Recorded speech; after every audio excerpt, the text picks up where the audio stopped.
नमस्ते बच्चों। आज हम कक्षा 10वीं की संस्कृत पाठ्य पुस्तक स्पंदना का द्वादशः पाठः मरु सौंदर्यम पढ़ते हैं, जिसका कि कुछ अंश हमने पहले पढ़ा था, जिसको कि हम पहले पढ़ चुके हैं। कुछ इसके बारे में आपको पता होगा कि इस अध्याय के अंतर्गत क्या बताया गया है। मरु यानी कि हमारी मरुस्थल, ठीक है, रेगिस्तान के सौंदर्य के विषय में इसमें बताया गया है कि रेगिस्तान में भी कितनी सुंदर सुंदर वस्तुएं पाई जाती हैं। वहाँ का सौंदर्य भी कितना अद्भुत होता है, जो कि जिसके विषय में हर किसी को नहीं मालूम है। जैसे कि हमने इसमें पढ़ा था कि यहाँ पर यह शुष्क होते हुए भी यह देश कैसा है, यह हमेशा कैसा है, सरस यानी कि आनंद से युक्त है। और यहाँ पर कैसे सोने के जैसे रेत के टीले हमेशा दिखाई देते हैं। और यहाँ पर क्या है, सुमेरु पर्वत जो है उसकी भी चोटियाँ सुशोभित होती हैं, जो कहाँ पर दिखाई देती हैं, सिर्फ मरुस्थल से में ही हम देख सकते हैं। यहाँ का प्रातः काल और संध्या काल, रात्रि काल का समय भी अत्यंत आनंददायक होता है। और यहाँ पर शीतल सुगंधित वायु और तीतरों की मधुर आवाज़ और मोरों का नृत्य और हिरणों की उछल कूद, ये सब हम कहाँ देख सकते हैं, सिर्फ मरुस्थल में ही या रेगिस्तान में ही देख सकते हैं। आगे देखिए, अब हम देखते हैं ये 5वां श्लोक। ते तुंदिला स्वादु रसः कलिंगा सा शारदी चंचल चंद्रिका च स्फूर्ति स्फुरन्ति स्फुरगावलीषु क्रमेलकानां गतश्च तहस्ता। ते तुंदिला स्वादु रसा कलिंगा, इसका अर्थ है, ते का अर्थ है वे, और तुंदिला का अर्थ होता है मोटे मोटे। वे मोटे मोटे स्वादिष्ट मतीरे किसको कहते हैं हम, तरबूज को, ठीक है। वे मोटे मोटे स्वादिष्ट मतीरे, वह शरद काल की चंचल चांदनी,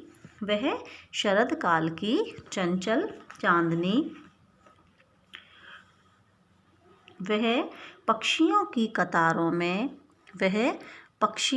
कतारों में इस दमकती हुई स्फूर्ति, वह ऊँटों की, क्रमेलक कहते हैं ऊँट को, ठीक है, वह ऊँटों की चाल, यह सब कहाँ देखने को मिलती है, यह सब रेगिस्तान में ही देखने को मिलती है।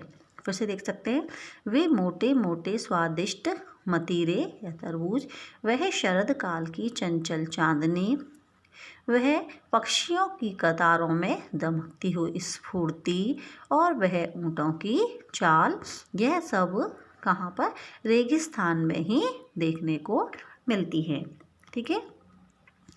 आगे देखेंगे, वर्षा काले चारु मरुम विहाय क्व अत्र कस्यापि रमेत चित्तम सरहसु वर्षा समये यस्मिन् शरत प्रसन्नम सलिलम चकास्ति।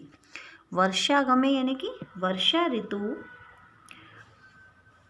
वर्षा काल में या वर्षा ऋतु में सुंदर मरुस्थल को छोड़कर, वर्षा काल में या वर्षा ऋतु में सुंदर मरुस्थल को, चारु माने सुंदर और मरु माने मरुस्थल, सुंदर मरुस्थल को विहाय करता है छोड़कर क्या दूसरी जगह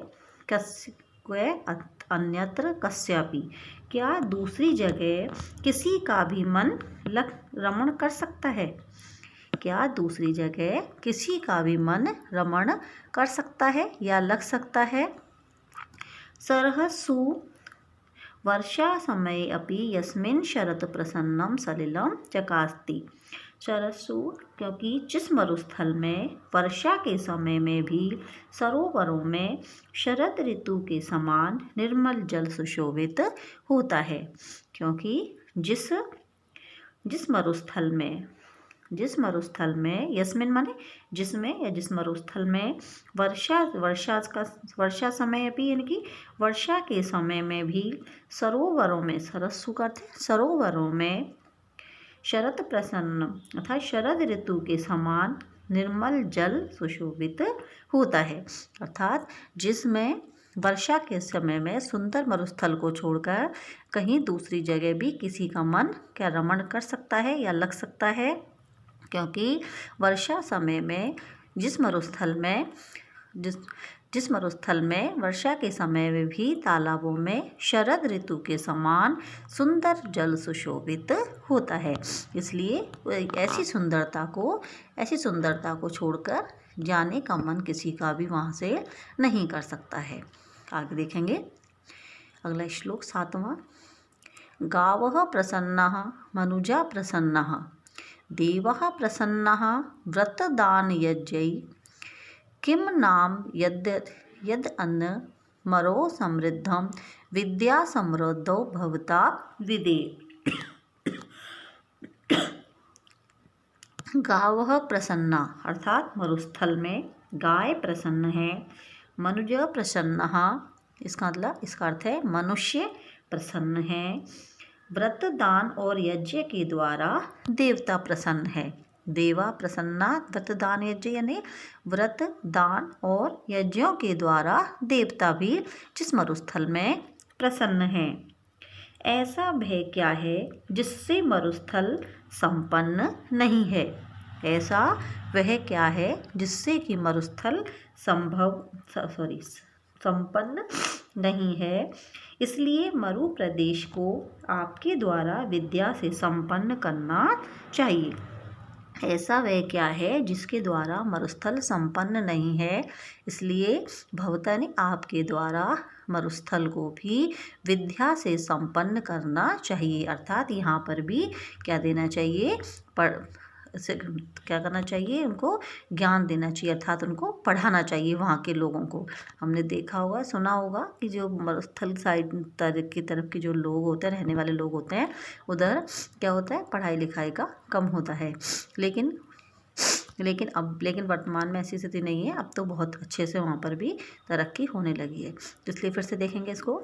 मरुस्थल में गाय प्रसन्न है, मनुष्य प्रसन्न है, व्रत दान यज्ञों के द्वारा देवता भी प्रसन्न है।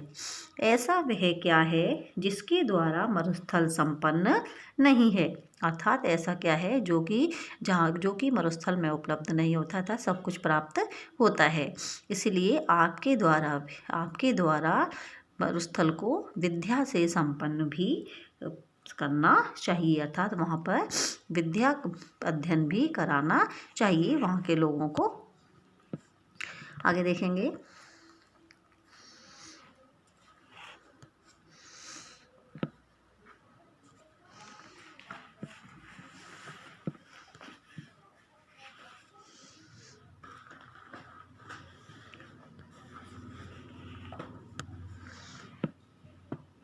मानव मनीषिता मैत्री मरुदूषणं मरीचिका मृगः मूर्धनि मनुष्याणाम् उष्णेशं प्रमुखं मरु। अर्थात ये देखेंगे, मानव यानी कि मान सम्मान, मनीषिता अर्थात विद्वता, मैत्री अर्थात मित्रता, मरुद उष्णम यानी गर्म वायु, मरीचिका यानी कि मृग तृष्णा, मृगा यानी हिरण, मूर्धनि मनुष्याणाम उष्णीचम मनुष्यों के मस्तक पर पगड़ी, यह सब मरुस्थल में प्रमुख है। तो देखिए यहाँ की मरुस्थल की विशेषताओं के बारे में बताया गया है कि ये वहाँ पर क्या क्या मुख्य रूप से पाया जाता है। मानम अर्थात मान सम्मान, मनुष्यता यानी विद्वता, मैत्री मित्रता, मरु उष्णम गर्म वायु, मरीचिका यानी मृग तृष्णा, मृगः हिरण, मूर्धनि उषणानाम उष्णीचम यानी कि मनुष्यों के, मूर्धनि का अर्थ सिर, मनुष्यों के सर पर पगड़ी, उष्णीचम का अर्थ है पगड़ी। ये सब मरुस्थल में प्रमुख है।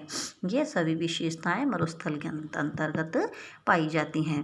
ठीक है, फिर से देख सकते हैं हम मरुस्थल में क्या क्या पाए जाते हैं। मान सम्मान, विद्वता, मित्रता, गर्म वायु, मरीचिका, मृग तृष्णा आपने शायद सुना हो कि मरुस्थल में ये पाया जाता है कि वहाँ पर जो रेत होती है वह कैसी होती है, सूर्य का प्रकाश जो पड़ता है उस पर वो चमकती है। तो हिरण क्या समझता है उसको कि वह वहाँ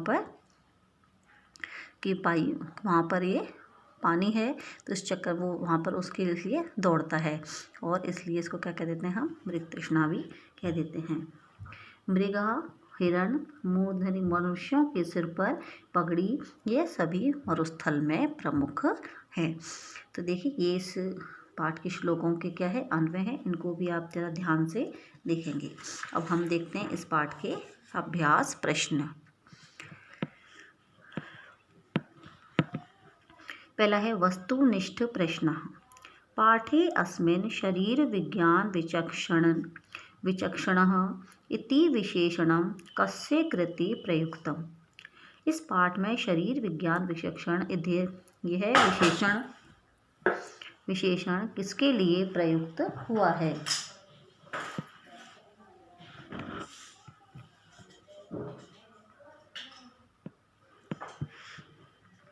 यह विशेषण किसके लिए आया है? आचार्य चरक।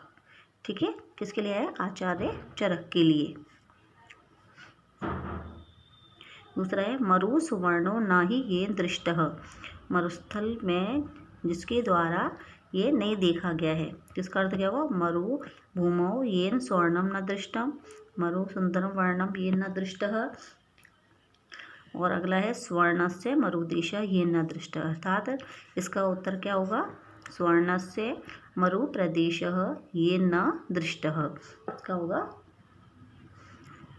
सुवर्णः स्वर्ण स्वरूपम व मरुदेशः येन न दृष्टः, यानी कि सोने के समान मरुस्थल जिसके द्वारा नहीं देखा गया, ये इसका उत्तर होगा। ठीक है, और पहले का क्या होगा? आचार्य चरक, दूसरे का होगा ये। अगला देखेंगे सैकत वप्रसानो इत्यस्य कृते प्रयुक्तम विशेषण।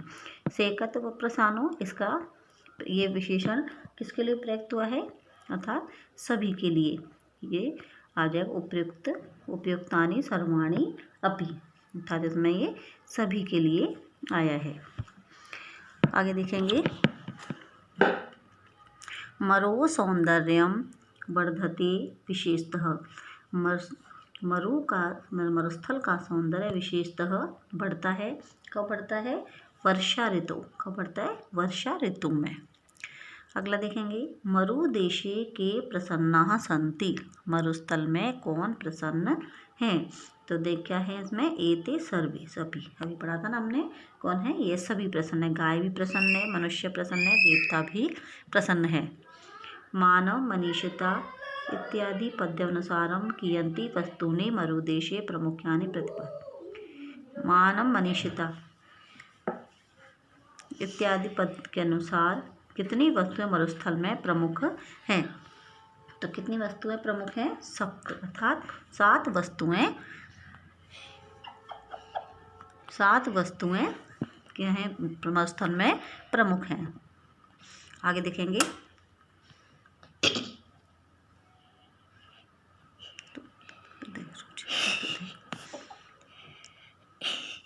लघुत्तरात्मक प्रश्नः।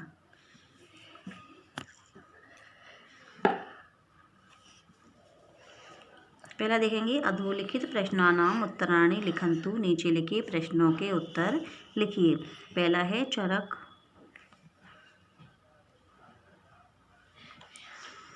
आचार्येण मरुभूमि का विशेषता प्रकटिता। चरक आचार्य के द्वारा मरुस्थल की भूमि की क्या विशेषता प्रकट की गई है? देखिए इसका उत्तर लिखेंगे आचार्येण मरुभूमि विशेषता प्रकटिता।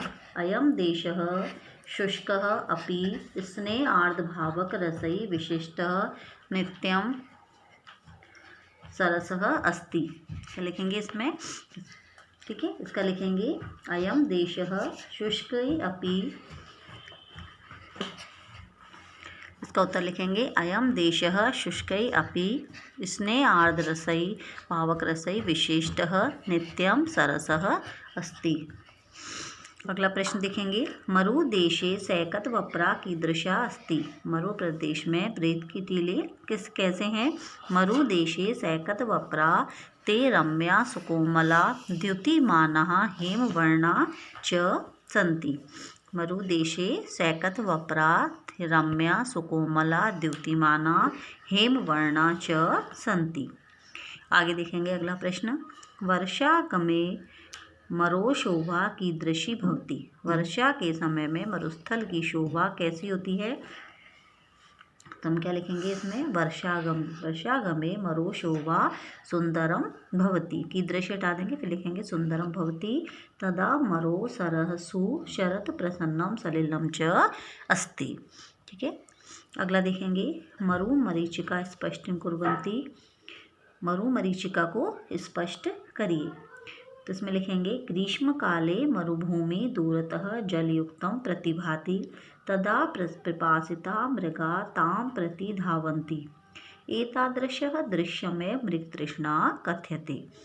गर्मी के समय में मरुस्थल की भूमि दूर से जलयुक्त प्रतीत होती है।